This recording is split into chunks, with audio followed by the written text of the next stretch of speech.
Boa tarde, pessoal. Quem fala é o professor Cássio, tudo bem? O que nós vamos discutir nesse vídeo hoje corresponde às atividades que estão postadas no Google Classroom. Nessa quinta, nós marcamos uma live e a nossa próxima live está marcada para o dia 2/7, bem? Lá poderei tirar dúvidas, conversar um pouco com vocês, vamos esclarecer alguns pontos, atividades, como é que nós vamos desenvolver o nosso trabalho e daí fiquem tranquilos, tá? A atividade de hoje, ela corresponde qual a importância da participação política. Então aqui, ó, a cidade como lugar de contradições e conflitos, associativismo e democracia. No desenvolvimento, eu vou mostrar para vocês que através do artigo 6º da Constituição, e depois nós vamos construir um pensamento crítico em cima disso, analisando alguns aspectos da cidade, tá bom? Como por exemplo, ó, são direitos sociais a educação, a saúde, o trabalho, a moradia, o lazer, a segurança, previdência social, a proteção à maternidade e à infância, assistência aos desamparados na forma desta Constituição. Lembrando que algo que se dá destaque nesse artigo é saúde, educação e segurança, que são os 3 pilares básicos dentro de uma sociedade democrática. Até aí, tá tranquilo? Mas quando eu chego no próximo slide, o que eu quero mostrar para vocês? Que nem aqui, a ausência do poder público obriga a periferia a tomar iniciativas de combate ao coronavírus. Então, são diversas ações nesses slides da própria comunidade. Aí está mostrando comunidades de São Paulo, Rio de Janeiro, né, que eu peguei para poder fazer um recorte, de quais são as ações cooperativas entre os munícipes que moram dentro desses espaços, né, o que eles estão fazendo para poder combater o coronavírus, né, nessa pandemia global. Justamente porque a ideia de quando você fala em isolamento social dentro dos espaços de comunidades é impossível você manter distanciamento em determinadas situações. Teria necessidade, no caso, de um amparo maior de políticas públicas, onde nós percebemos a ausência nesse sentido. Então, se eu for comparar a saúde, o primeiro ponto falho. Quando eu faço um comparativo da ideia da Constituição e eu faço análise do que eu acabei de falar para vocês. No outro aqui, eu pego um trecho do livro Quarto de Despejo. Né? Eu pego algumas citações, que é um livro bom até, aconselho vocês a lerem, que nem tá aqui, ó. É um trecho. Eu já estava na favela respirando o odor dos excrementos que mescla com barro podre. A favela do Canindé, 19 de maio de 1958. Essa data chama atenção porque aqui ele vai falar, né, que são os relatos permanecem tão atuais, né, quanto negligenciados, e que inclusive viraram, e fala de 1960, o livro Quarto de Despejo. Então a ideia, depois eu tenho um link aqui que ele vai mostrar um pouco como nós podemos olhar determinadas comunidades e em termos da sua própria infraestrutura, nós conseguimos observar quando nós pensar sempre na Constituição e nessas realidades sociais que estão diante de nossos olhos. Né? Outro ponto, questionamento. E depois quando eu falo de segurança e educação também, continuando. Aí vai falar um pouco do narcotráfico no Rio de Janeiro, em São Paulo, né, o poder paralelo, e depois eu vou colocar alguns tópicos mostrando como, por exemplo, apenas 1,6% de moradores de favelas concluem ensino superior. Né? Então são levantamentos que eles estão fazendo. Então nós percebemos que quanto mais eu vou me aprofundando, eu comecei com o artigo 6º da Constituição, o que são direitos das pessoas, e quanto mais eu vou me aprofundando dentro do material, eu vou percebendo o descaso e a ausência de políticas públicas que deem amparo para essas pessoas, né?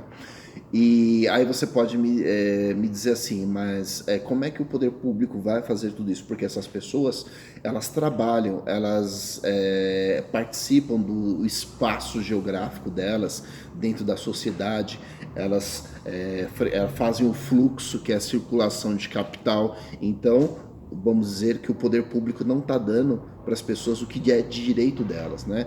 E respeitando, quer dizer, o poder público ele não está respeitando o artigo 6º da Constituição.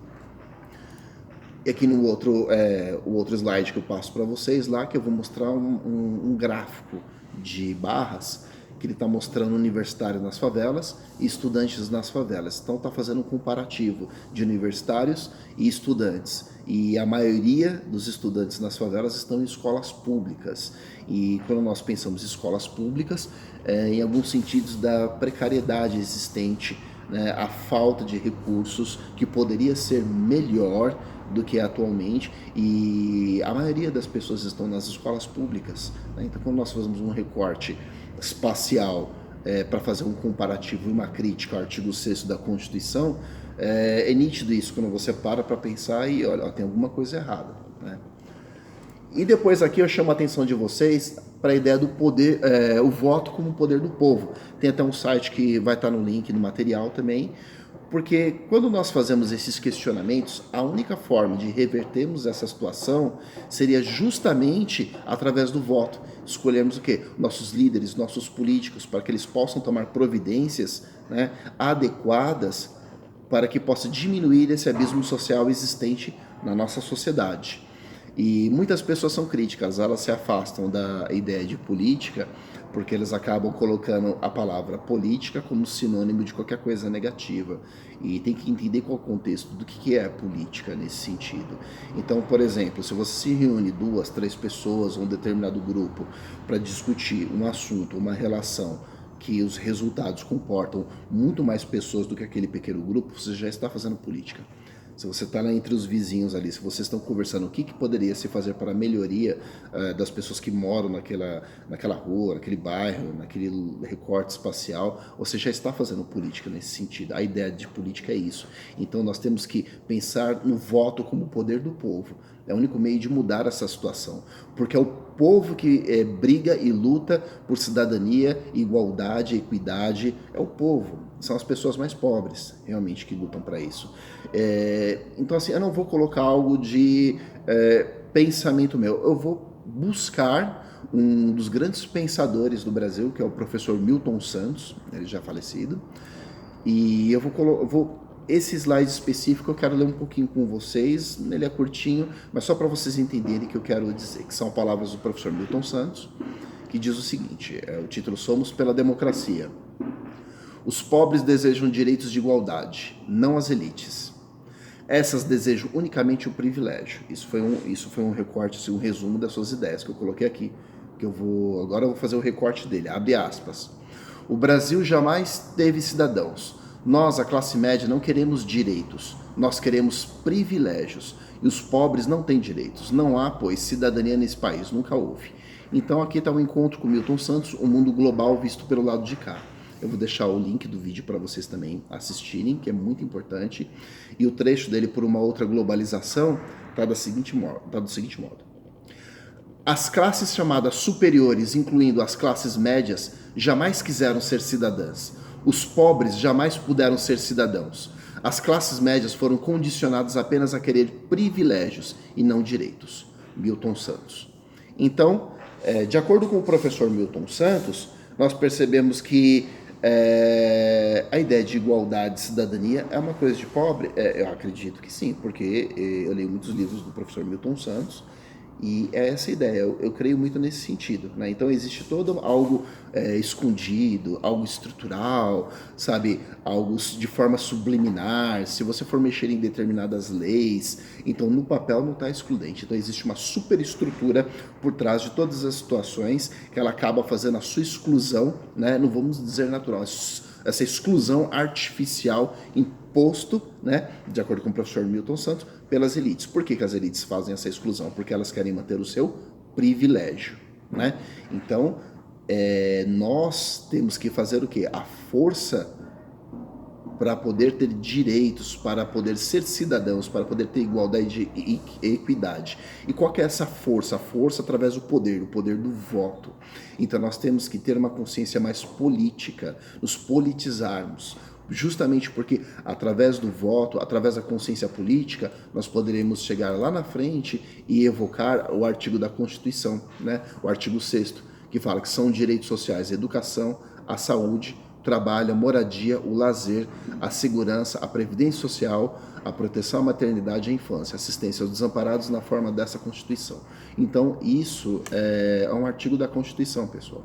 Mas nós só conseguimos evocar a partir do momento que nós estudamos e temos consciência dela. E através do voto, através de quando nós colocamos um político, votamos em alguém, nós temos que investigar quais são os seus projetos, nós temos que ficar em cima e ir atrás, né, nesse sentido. Então, o munícipe ele tem que fazer valer o seu poder de cidadão, tudo bem? As atividades, assim, não tem muito segredo com relação à atividade, tá tranquilo, tá, pessoal? Eu coloco primeiro assim para vocês, são 5 questões básicas. Qual a importância da participação política de uma sociedade? A 2. Ao analisar o artigo 6º, por que dizemos que a cidade é um lugar de contradições e conflitos? Então, quer dizer, né? O que seria uma contradição, o que é um conflito? Então, tenta pensar, né? Pesquisar na ideia da contradição, ó, está se contradizendo nesse sentido, que causa o conflito. Então, quando você olha a cidade, as nossas leis que regem a nossa cidade, a Constituição, e um pouco da realidade que eu passei no material, o que você consegue cruzar com essas informações, né, para responder essa questão? Na terceira, no lugar onde vive, você considera que há ausência ou presença de políticas públicas? Então, o contexto do seu olhar sobre o meio social no qual você está inserido, né? Quer dizer, onde você mora, onde você vive.